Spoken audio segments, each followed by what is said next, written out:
Action Floor Systems, Herculan Tennis Court Pickleball Pro 7+2 installation. During the delivery, check all materials against the bill of lading to ensure you have received all Part A and B units ordered. Confirm you have correct paired Part Bs to match each Part A. Outdoor projects require having the ability to move materials from a protected storage area to the work area, requiring a forklift or pallet jack for more than just the initial delivery. The rubber base mat is unrolled and allowed to relax. The rubber base mat is cut and dry fitted around all court obstacles.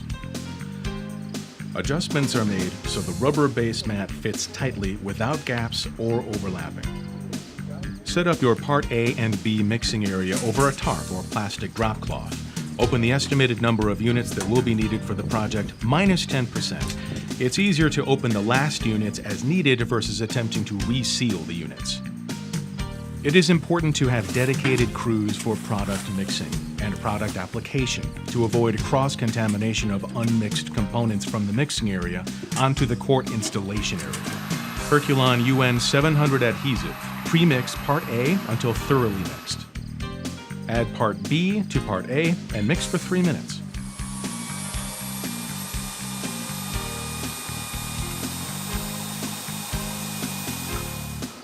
Spread UN 700 adhesive with a 3/32 inch by 3/32 inch by 3/32 inch flat V notch trowel.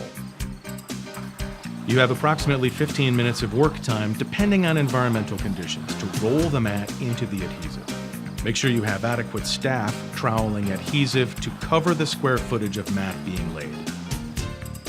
As the mat is rolled into the adhesive, complete the final trim around posts and obstructions and press mat firmly into the adhesive. Allow a minimum half-inch cut back for seal and polyurethane pour later around the obstructions. Roll entire rubber base mat surface with a 100-pound roller to set the mat into the fresh adhesive, making sure you roll all the seams twice. EG 120 pour filler, pre-mix Part A until thoroughly mixed. Add Part B to the EG 120 Part A and mix for 3 minutes.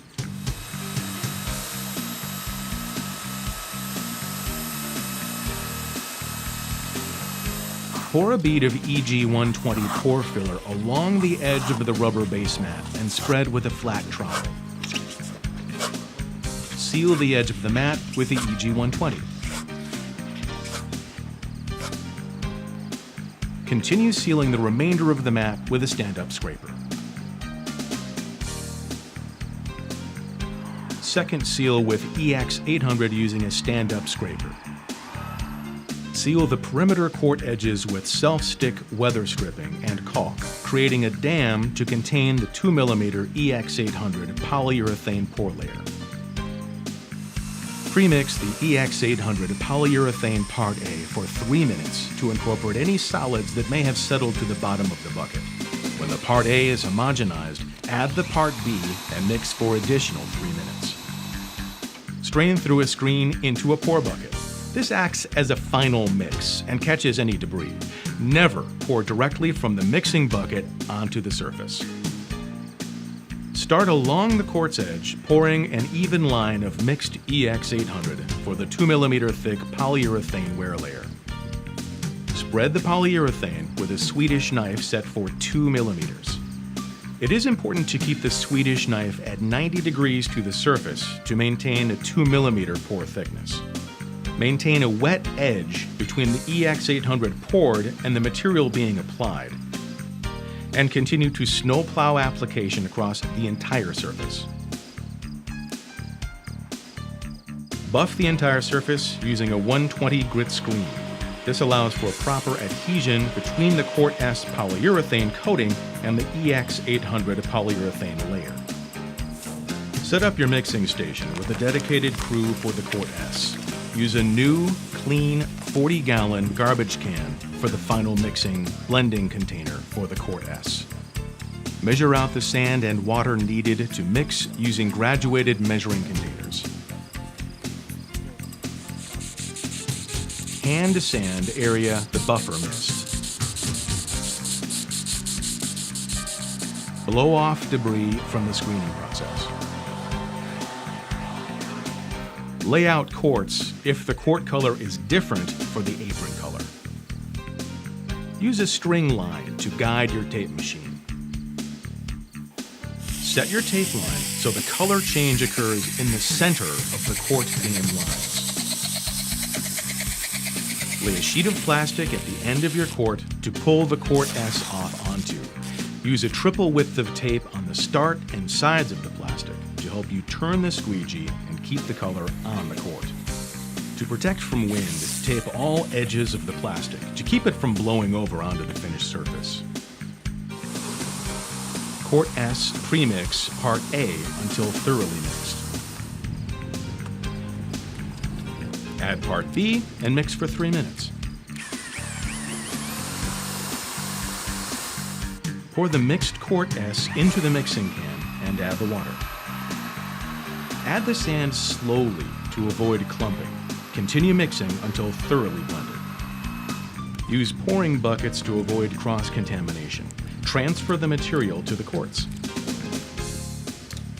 Use a rubber squeegee to spread the Court S in an even pattern across the courts. Always keep enough material to maintain a wet edge ahead of the squeegee. Be careful not to leave any ridges of Court S or excess material buildup on the court. After the first coat is cured, scrape any ridges or sand balls left on the surface. Court S premix Part A until thoroughly mixed. Add Part B and mix for 3 minutes. Combine multiple Court S pails, batch mixing the Court S if more than one unit is needed. Batch mixing ensures consistent court color. Pour into garbage can and add the water. Add the sand slowly to avoid clumping. Continue mixing until thoroughly blended.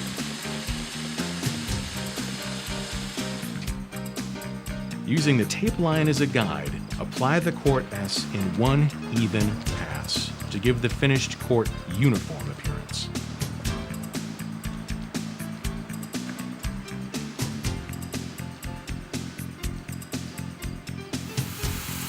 Mix court line paint Part A and B and add sand. Apply the first coat of court line paint.